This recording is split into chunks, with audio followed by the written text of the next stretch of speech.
سلامونه ستړي مشئ خالد دانشیار یم زه په ویب سایټ ډیزاینینګ ډیولپمنټ او همچنان په ډیټابیس ډیولپمنټ کې تقریبا وکاله کېږي چې کار کوم. په دې ویډیو کې به زه تاسو ته یو مهم سوال او همچنان چې د ډیرو سوال دی دا به زه تاسو ته تشریحي ځوابوم. هغه څه شی دی how to become a front-end developer. څنګه کولی شم چې زه د فرنټ-end ډیولپر شم چې آینده کې وکولی شم مختلفو ځایونو کې کار وکم. مکمل روډ میپ به زه تاسو سره شریکوم چې د کوم ځای نه پیل وکړئ، چیرته زده کوئ، کوم فرصتونه ترلاسه کولی شئ، څومره معاشات لرئ، دا ټول به په دې ویډیو کې تفصیلي وایو. نو راځو اول سوال ته چې زه کمپیوټر ساینس نه وایم یا په بله رشته کې یم، آیا زه کولی شم چې ویب ډیزاینر شم یا فرنټ انډ ډیولپر شم؟ هو بالکل کیدلی شي، خو که یو نفر چې کمپیوټر ساینس لولي د هغې دوه چنده شاید تا نه وخت ونیسي او تا نه به هغه کوم کوشش چې ته کوې د هغې په دوه چنده باید ته کوشش وکړي. بل یو نفر دی چې کمپیوټر ساینس برحاله لولي او پلان لري چې په آینده کې فرنټ انډ ډیولپر شي او مختلفو ځایونو کې کار وکړي، هغه باید څه وکړي؟ ګورئ ورونو، شروع یې کېږي د انټرنیټ څخه. تاسو باید په انټرنیټ باندې یو څه حده پورې ځان پوهې کړئ، ځکه چې تاسو یو چا لپاره ویب سایټ جوړوئ په انټرنیټ نه پوهېږئ نو دا ناممکنه ده. دویمه خبره، د کوم ځای نه شروع کېږي، کوم لنګویجز باید تاسو زده کړئ، هغه دا دی چې HTML یو مارک اپ لنګویج ده چې له دې ځای نه زموږ شی کېږي شروع کېږي. هایپر ټیکسټ مارک اپ لنګویج ورته وایو. دغه که چیرته تاسو برحاله محصل یاستئ او دې ته 3 هفتې وخت ورکئ، مکمل یې تاسو زده کولی شئ. په دې کې چې دی مختلفه ټیکس دي، اټریبیوټس دي، همداسې مکمل د ویب سایټ سټرکچر جوړیږي. زه تاسو ته یو مثال درکوم.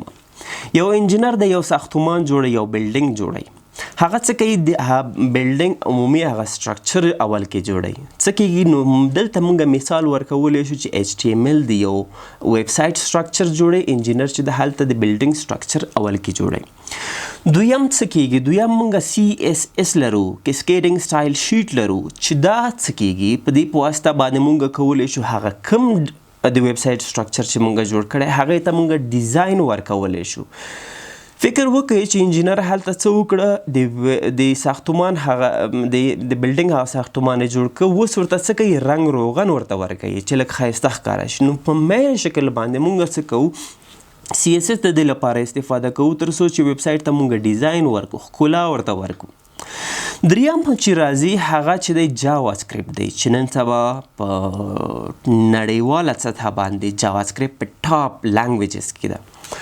نو اوس که چیرته هغه د ساختماني انجینر څه کوي، برق سیستم لګوي چې برق راشي ولګوه، ولګېده، بند شو، بندې که، یا نور داسې فنکشنل کارونه کوي. نو موږ څه کوو په ویب سایټ کې هغه ځینې فنکشنل کارونه چې فرنټ انډ پورې مربوط کېږي هغه موږ په څه باندې کوو، جاوا سکرپټ باندې کوو. مثال درته درکم، تاسو یو سلایډر جوړ کړ، تصویرونه به هم کتلي وي په ځینې ویب سایټونو کې داسې ځي، څو دانې تصویرونه یې ځي او راځي. نو تاسو هغه کار په څه شي باندې کولی شئ، هغه تاسو په جاوا سکرپټ باندې کولی شئ چې هغه تصویرونه څنګه کېږي، موف کېږي، انیمیشن لري.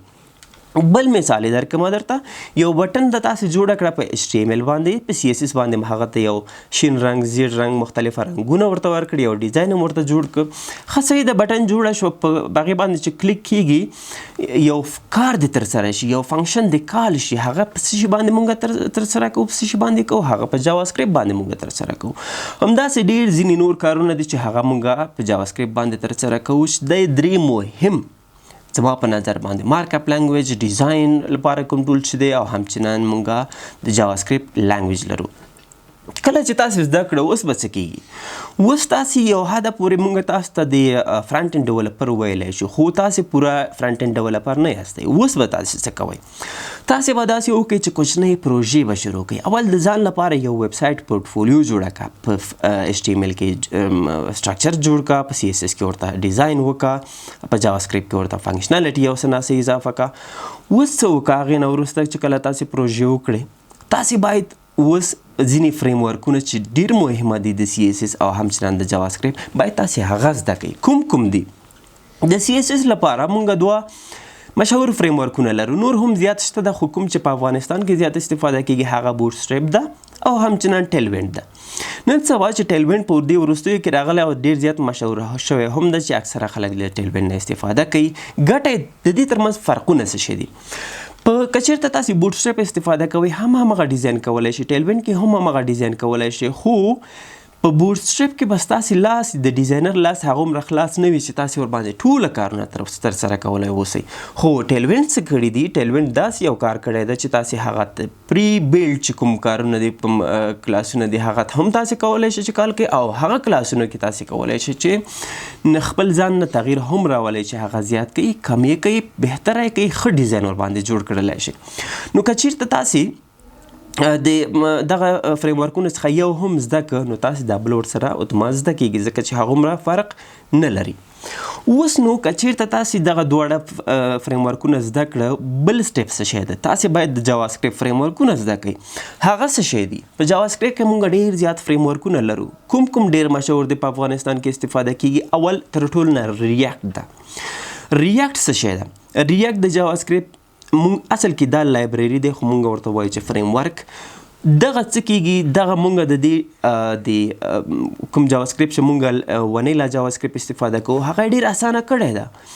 هغه داسې یو ترتیب سره جوړ کړی دی چې تاسې هغه استفاده کوئ، هم به کار ستاسې فاسټ کیږي او هم به ستاسې هغه کوم ډیزاین چې جوړوئ، کوم فنکشنالټي اضافه کوئ، هغه به ورسره چټکه کیږي. بل دویم فریم ورک چې راځي هغه چې اکثره په ویب سایټونو کې استفاده کیږي یا ویب اپلیکیشنونو کې استفاده کیږي چې کوم نړیوالو ای کامرس ویب سایټونه دي هغې کې استفاده کیږي، هغه نیکسټ جیس ده. نیکسټ جیس ولې موږ زیات استفاده کوو په ویب سایټونو کې؟ ځکه چې یو ریزن یې دا ده چې هغې کې اس یو ډېره بهتره منیج کیږي. نو اکثره د ویب سایټونو کې چې کوم فرنټ انډ کې استفاده کیږي هغه نیکسټ جیس ده. نو که ته پلان لرې چې آینده کې ویب سایټس جوړ کړي نو ته باید نیکسټ جیس حتمي زده کړې. بل مونږ کوم فریم ورک لرو هغه ویو جی اس دی. ویو جی اس هم د جاوا سکرپټ یو بهترین فریم ورک دی چې اکثره د لاراویل چې کوم بیک انډ ټیکنالوژي ده هغې سره یې مونږ زیات استفاده کوو چې ویب سایټونو کې هم استفاده کیږي، یا ای آر پی یعنې چې کومې دي، یا تاسې ډیټابیس یو چا لپاره جوړوئ هغې فرنټ انډ کې تاسې کولی شئ چې دا استفاده کوئ. بل مونږ انګولر لرو. انګولر څه شی ده؟ هغه اکثرا چې ما کتلی دي د کوم چې جاوا بیک انډ لپاره کومه ټیکنالوژي استفاده کیږي هغه هلته زیاته استفاده کیږي. افغانستان کې دومره زما په نظر باندې استفاده نشته ده لکه څنګه چې ریاکټ ته، خو کولی شي چې تاسې هغه هم زده کوئ. بل چې دا مونږ الفاین جیس لرو چې هغه هم تاسې کولی شئ چې زده کوئ، هغه هم په ویب سایټونو کې استفاده کیږي، همچنان په ډیټابیسز کې استفاده کیږي. نور هم ځینې فریم ورکونه شته ده، خو دغه هغه مشهور فریم ورکونه چې تاسې باید زده کوئ. اوس دلته ټولو زده کول څومره ضروري دي؟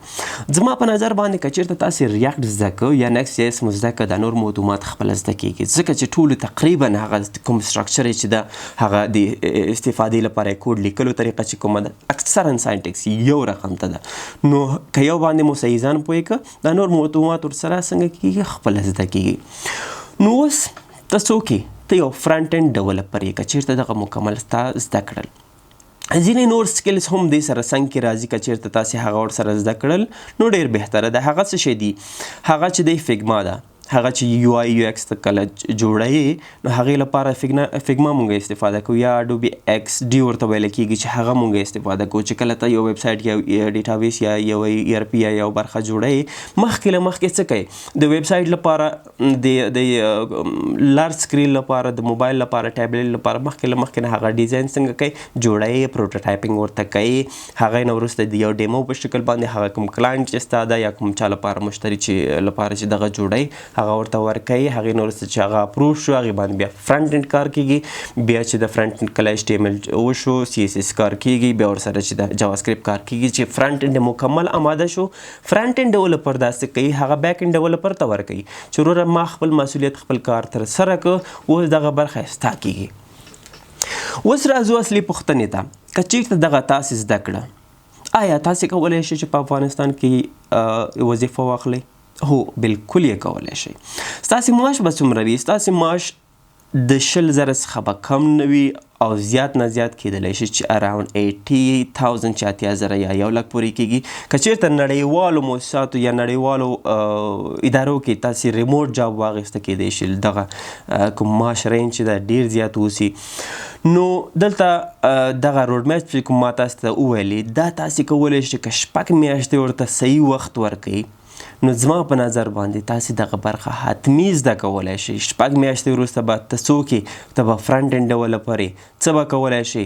ځان لپاره به یو ویب سایټ جوړ کړلی شئ، شرکتونو لپاره به یې جوړ کړلی شئ، فریلانسینګ وظیفې به وکولی شئ، دولتي وظیفې به وکولی شئ، شخصي وظیفې به وکولی شئ.